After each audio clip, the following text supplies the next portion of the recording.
বাংলাদেশে গৃহযুদ্ধ লাগাতে চাচ্ছে শেখ হাসিনা। কে বলেছে বলুন তো? যুদ্ধ অপরাধীদের পক্ষে জামাতে ইসলামের নিয়োগপ্রাপ্ত আইনজীবী তাজুল ইসলাম। অবশ্য তার এখন মর্যাদা অনেক বেশি।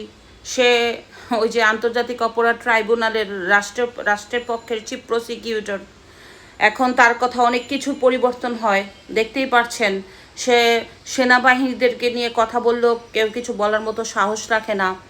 তো যাই হোক, এই ব্যক্তি আজকে বলেছে শেখ হাসিনা নাকি সেনাবাহিনীকে উস্কিয়ে দেওয়ার চেষ্টা করছে বাংলাদেশে একটা গৃহযুদ্ধ লাগানোর জন্য।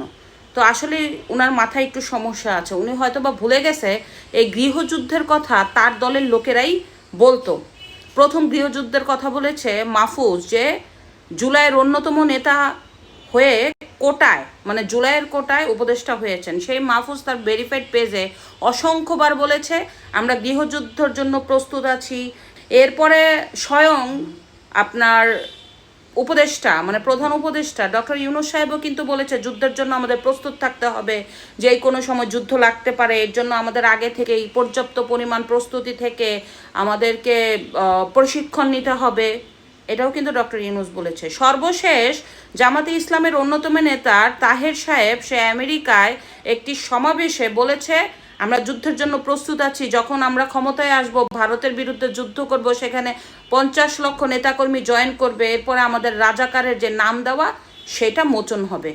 সেই দলের লোক তাজুল ইসলাম বলে যে শেখ হাসিনা গৃহযুদ্ধের জন্য চেষ্টা করছে। আসলে তো গৃহযুদ্ধ তারা করতে চাচ্ছে, বাংলাদেশকে 12টা বাজায় দেশে গৃহযুদ্ধ বানিয়ে একটা জঙ্গি রাষ্ট্র করতে চাচ্ছে।